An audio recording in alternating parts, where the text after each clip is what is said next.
નમસ્કાર મિત્રો, દેશ અને દુનિયાના તાજા સમાચારમાં તમારું સ્વાગત છે। ભાવનગરમાં લાઇટના અજવાળે જુગાર રમતા 5 ઝડપાયા છે। 2.5 લાખથી વધુનો મુદ્દામાલ જપ્ત કરવામાં આવ્યો છે। પશુપાલકો અને સાબર ડેરીના હોદ્દેદારો વચ્ચે બેઠક યોજાઈ હતી। જોકે તેમાં કોઈ પરિણામ ન આવતા પશુપાલકોએ હજુ પણ પોતાનું આંદોલન યથાવત રાખવાનું આહવાન કર્યું છે। અમદાવાદમાં ચાલુ વર્ષે એએમટીએસ બસે સર્જેલા 53 અકસ્માતોમાં 13 લોકોના જીવ ગુમાવ્યા છે। મોરબીમાં મોરે મોરાની ચેલેન્જમાં ગોપાલ ઇટાલિયાના પ્રહાર, કાંતિ અમૃત્યાને જવાબ આપતો ગોપાલ ઇટાલિયાનો વિડીયો વાયરલ થયો છે। ભાજપને હજુ વિસાવદરની હાર પછી નથી તે ગોપાલ ઇટાલિયાએ જણાવ્યું છે। મોરબીમાં ખોટી રીતે મને વચ્ચે લાવવામાં આવી રહ્યો છે। તાજેતરમાં કેટલાક મીડિયા રિપોર્ટ્સમાં દાવો કરવામાં આવ્યો હતો કે કેન્દ્રીય આરોગ્ય મંત્રાલયે સમોસા, જલેબી અને લાડુ જેવા ખાદ્ય ઉત્પાદનો પર વોર્નિંગ લેબલ જાહેર કરવાનો નિર્દેશ આપ્યો છે, પરંતુ પીઆઈબી ફેક્ટ છે કે આ દાવાને તદ્દન ખોટો ગણાવ્યો છે। મહત્વની હેડલાઇન્સ ઉપર નજર નાખીએ તો રાજકોટ આરડીસી બેંકના પદાધિકારીઓની મુદત પૂરી થઈ ગઈ છે। ચૂંટણી યોજાવાને બદલે 1 વર્ષ મુદત વધારવા પત્ર લખાયો છે। રાજકોટમાં ગુજરાતના સમાચારના અહેવાલ મુજબ ધારદાર અસર જોવા મળી। સૌરાષ્ટ્ર ઝોન એફઆરસી કમિટીની ચેરમેનની નિમણૂક કરાઈ। ગાંધીનગરમાં નવા ચૂંટાયેલા ધારાસભ્યોની શપથવિધિ થશે। વિધાનસભાના અધ્યક્ષ શંકરસિંહ ચૌધરી શપથ લેવડાવશે। ગાંધીનગરમાં મુખ્યમંત્રીની અધ્યક્ષતામાં કેબિનેટ બેઠક યોજાશે। રાજ્યભરમાં બ્રિજની ચકાસણીને લઈને સમીક્ષા થશે।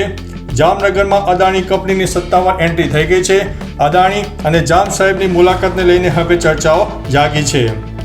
વડોદરા ગંભીરા બ્રિજની ઘટના બાદ શક્તિપીઠ અંબાજીમાં જોવા મળી અસર। અંબાજી મંદિર ટ્રસ્ટ સંસ્થાના બિલ્ડિંગોની ચકાસણી કરવાની ઉઠી છે માંગ। હાલમાં મંદિર ખાતે રિનોવેશન કામગીરી ચાલી રહી છે। અંબાજી મંદિરના વહીવટદાર અને વહીવટદાર કચેરી સહિત અનેક ઓફિસોની બિલ્ડિંગમાં તિરાડો જોવા મળી રહી છે। ઉત્તરાખંડના પિથોરગઢ જિલ્લામાં ગમખ્વાર અકસ્માત, જીપે કાબુ ગુમાવતા 150 ફૂટ ઊંડી ખાઈમાં ખાબકી ગઈ। અકસ્માતમાં 8 લોકોના ઘટના સ્થળે મોત થયા છે, 3 લોકો ઘાયલ થયા છે। અમૃતસરમાં ગોલ્ડન ટેમ્પલને 20 કલાકમાં બીજી વખત બોમ્બથી ઉડાવી દેવાની ધમકી મળતા તંત્રમાં દોડધામ મચી જવા પામી છે। હિમાચલ પ્રદેશમાં ચોમાસાનો કહેર યથાવત। છેલ્લા 24 કલાકમાં ભારે વરસાદને કારણે અલગ અલગ ઘટનાઓમાં 4 લોકોના મોત થયા છે। અત્યાર સુધીમાં મૃત્યુ આંક 57ને પાર થઈ ગયો છે। ગોંડલમાં ઘોઘાવાડા પાસે કોઝવેમાં કાર ડૂબી ગઈ।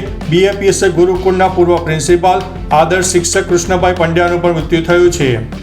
સુરતમાં સરા જાહેર જ્વેલર્સની દુકાનમાં લૂંટ વિથ મર્ડર કેસમાં ઝડપાયેલા આરોપીઓનો વરઘોડો કાઢવામાં આવ્યો હતો અને લોકો આ વરઘોડો જોવા માટે ઉમટી પડ્યા હતા।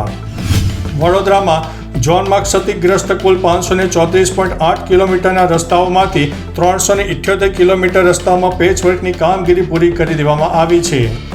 વડોદરા જિલ્લામાં માર્ગો ઉપર બનેલા 115 પુલોની ચકાસણી કરવામાં આવી છે। બરોડા ડેરીના ડિરેક્ટર કુલદીપસિંહ રાહુલજી શંકાના ઘેરામાં।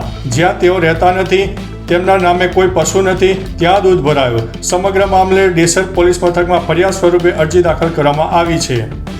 આગામી 7 દિવસ સુધી વરસાદ, ગાજવીજ અને વીજળી પડવાની શક્યતા।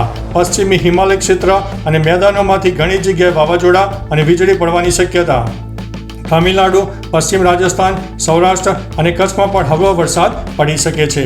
તો ચાલો મિત્રો, ફરીથી દેશ અને દુનિયાના સુપરફાસ્ટ સમાચાર લઈને મળતા રહીશો। ત્યાં સુધી અમને રજા આપશો। નમસ્તે।